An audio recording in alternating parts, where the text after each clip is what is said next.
Uma aula, continuando agora os componentes da ampola, tá certo? Nossa aula de hoje, né? O tubo de raio-x é um componente do aparelho de raio-x raramente visto pelo técnico ou tecnólogo. Ele está contido em uma caixa de proteção e, portanto, é inacessível, tá? A figura abaixo apresenta um diagrama esquemático, ou seja, um desenho de um tubo de raio-x diagnóstico com um anodo giratório. Seus componentes são considerados separadamente, mas deve estar claro que existem duas partes principais, cátodo e anodo. Cada uma delas é um eletrodo e qualquer tubo de dois eletrodos é um diodo. Um tubo de raio-x é um tipo especial de diodo. A estrutura externa dos tubos de raio-x consiste em três partes: a estrutura de suporte, invólucro protetor, ou seja, o cabeçote, e a ampola de vidro ou metal. As estruturas internas do tubo de raio-x são anodo e cátodo. A seguir, são apresentados em detalhes os componentes externos e a estrutura interna do tubo de raio-x.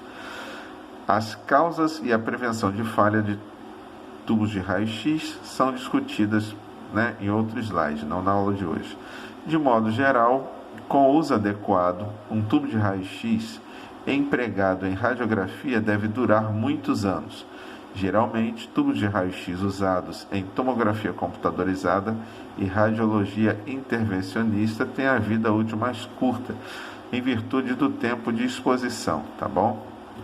Então aqui, vocês podem reparar aqui no desenho esquemático, como ele é um tubo, ele é um anodo giratório, que você tem o rotor, que é quem vai girar, o anodo. Aqui você tem o anodo, propriamente dito, conjunto do anodo. Aqui nós temos o alvo, ou target. Aqui nós temos a janela, por onde a radiação, o feixe útil, vai passar, vai ser discutido posteriormente. Aqui nós temos essa ampola, é uma ampola de vidro. Aqui nós temos o filamento, a capa focalizadora, que será discutido também, e o conjunto do cátodo, tá? Então aqui nós temos à nossa direita o cátodo, à nossa esquerda o anodo. Então, para você lembrar, nunca esquecer quem é o anodo e quem é o cátodo, os elétrons partem do cátodo em direção ao anodo. Então você tem aqui, anodo é letra A, então alvo, letra A também. Então, para lembrar quem recebe os elétrons, quem é atingido pelos elétrons, A de anodo, A de alvo. Então fica muito mais fácil, tá bom? De guardar dessa maneira. Aqui nós temos os componentes externos, tá certo? Então nós temos aí o tubo de radiografia e o cabeçote, são bastante pesados. Então, eles requerem um mecanismo de sustentação para que o tecnólogo ou técnico possa posicioná-lo. A figura abaixo ilustra as três principais formas de sustentação do cabeçote, tá? Então você tem aqui, os três métodos, tá, de apoio de um tubo de raio-x. Na figura A, ou seja, na A, nós temos o suporte de teto, tá vendo? Você tem um braço aqui preso ao teto da sala de raio-x, tá bom? Na figura B, que é essa aqui, nós temos um suporte de chão, que é muito comumente usado na nossa região aqui, em Minas Gerais, tá? Você tem como se fosse uma torre, e a ampola que você tem o trilho, vocês podem ver aqui, que permite o deslocamento vertical da ampola. E aqui nós temos, por último, o arco em C, tá bom? Você tem aqui o conjunto arco em C, o próprio nome já diz, porque você tem o sistema de captação de imagem, tá bom? E você tem a ampola do outro lado, emitindo o feixe de radiação, tá? Para gerar a imagem desejada da parte anatômica que o médico vai querer dar uma olhada. Vamos falar sobre um componente que é o invólucro protetor, ou seja, o cabeçote, tá? Quando os raios-x são produzidos, eles são emitidos isotropicamente, ou seja, isto é, com igual intensidade em todas, presta bem atenção, em todas as direções. Na prática, utilizamos apenas aqueles emitidos através de determinada área do tubo de raio-x, chamada de janela, figura abaixo. E na figura anterior nós podemos ver também. Esses raios-x emitidos através da janela são chamados de feixe útil. Então, questão de prova, questão de trabalho. Raio-x que sai pela janela, tá? Ele é chamado feixe útil, tá? De raio-x. O feixe de raio-x que escapa do invólucro protetor é a radiação de fuga. Essa radiação não contribui para o diagnóstico e resulta na exposição desnecessária do paciente e do tecnólogo. Quando projetado corretamente, o invólucro reduz o nível de radiação de fuga a menos de 1 mg/hora, tá? A 1 metro do ponto focal, se operado com parâmetros máximos, tá bom? Então você tem aqui, a radiação é gerada e ela é emitida isotropicamente. Você pode ver que em todas as direções nós temos fótons de radiação, tá? Só que o feixe útil é aquele que vai passar pela chamada janela. Isso é muito importante, tá bom? Aqui nós temos o nosso amigo anodo, tá? A de alvo, A de anodo. O anodo é o lado positivo do tubo de raio-x. Existem dois tipos de anodos, fixo e giratório, figura abaixo. Tubos de raio-x de anodo fixo são usados em equipamentos de raio-x odontológicos, alguns equipamentos portáteis e em outras unidades com finalidades especiais que não são necessárias correntes altas e elevadas de energia.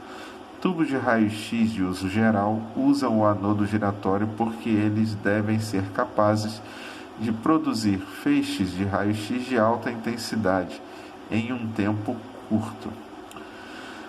O anodo tem 3 funções em um tubo de raio-x. O anodo é um condutor elétrico.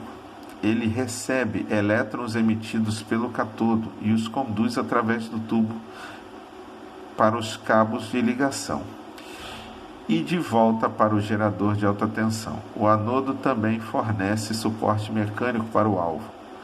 O anodo também tem de ser bom dissipador térmico. Quando os elétrons projetados pelo cátodo interagem com o anodo, mais de 99% de sua energia cinética, ou seja, mais de 99% da sua energia cinética é convertida em calor. Esse calor deve ser dissipado rapidamente. Cobre, molibdênio e grafite são os materiais mais comuns empregados em anodos. Uma dissipação de calor adequada é o principal obstáculo no projeto de engenharia dos tubos de raio-x. Aqui embaixo nós vamos ter a figura, tá bom? Então o que acontece, minha gente? Ele tem que ser um bom dissipador de calor, porque nós vimos aqui que 99% da energia é transformada em calor. O alvo é a área do anodo atingida pelos elétrons. Como eu estava dizendo, o alvo é a área do anodo atingida pelos elétrons provenientes do cátodo. Em tubos de anodo fixo, o alvo consiste em uma liga de tungstênio embebida no anodo de cobre. Em tubos de anodo giratório, todo o disco é o alvo. Uma liga de tungstênio, geralmente com rênio, fornece resistência mecânica para suportar os estresses da rotação de alta velocidade e os efeitos da dilatação e da contração repetitivas. Para quem não lembra, vamos lembrar aqui do ensino médio. Todo metal, quando aquecido, sofre dilatação e quando ele é resfriado, ele sofre contração. Traduzindo do fisiquês para o português, se o metal é aquecido, ele aumenta de tamanho, se o metal é resfriado, ele diminui de tamanho. E o tungstênio, tá? Ele tem um alto ponto de fusão, não pode ser um metal com baixo ponto de fusão. Ah, professor, o que é o ponto de fusão? Não lembro do ensino médio. Ponto de fusão literalmente é quando o metal vai derreter, tá bom?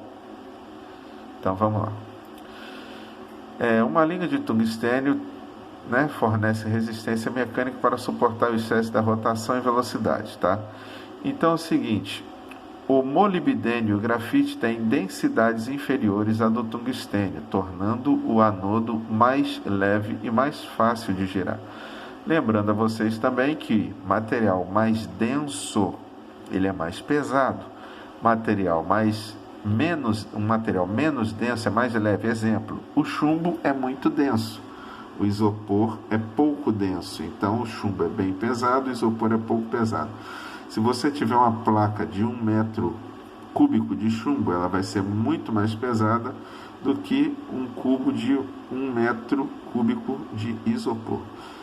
Tá certo? Então, aqui você tem o cobre, você tem o tungstênio no alvo, você tem cobre aqui novamente, e molibdênio, e aqui tungstênio, tá? Porque eles são bons dissipadores de calor. Por que o material tem que ser dissipador de calor? Ou seja, ele tem que conduzir bem o calor, ou seja, ele vai tirar o calor dessa região e vai transportar literalmente para outra, tá bom? Agora, muito importante na hora do técnico ou tecnólogo executar a radiografia dele é o efeito anódico. Uma consequência indesejável do princípio do foco-linha é que a intensidade da radiação do lado do cátodo na área irradiada é maior do que no lado do anodo. Os elétrons interagem com os átomos do alvo em diferentes profundidades. Os raios-x que constituem o feixe útil emitido em direção ao lado do anodo devem atravessar uma espessura maior do material do que os raios-x emitidos em direção ao cátodo, figura abaixo. A intensidade dos raios-x que são emitidos através da espessura maior do alvo é reduzida, porque eles percorrem um trajeto mais longo. Consequentemente, esses raios-x são absorvidos. Isto deve ser o efeito anódico. Gente, isso é muito importante, questão de prova, questão de concurso, sempre surge esse assunto, efeito anódico, tá? A diferença de intensidade da radiação em todo o feixe útil do campo de raio-x pode variar em até 45%. Olha a importância disso aí. O eixo central do feixe útil é a linha imaginária gerada pelo raio central no feixe.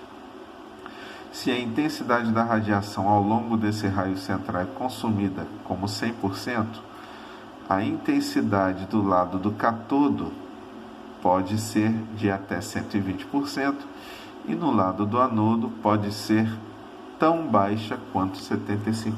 Então você tem aqui, tá? Você tem aqui o lado do anodo e o lado do cátodo, tá? Do lado do cátodo você tem uma intensidade, uma radiação com a intensidade muito maior. Então, se você for, por exemplo, executar uma radiografia de um fêmur, tá? Que é um osso longo, tá certo? A parte mais próxima ao quadril, isso nós vamos ver em posicionamento posteriormente em outro módulo. A parte mais próxima do quadril, tá?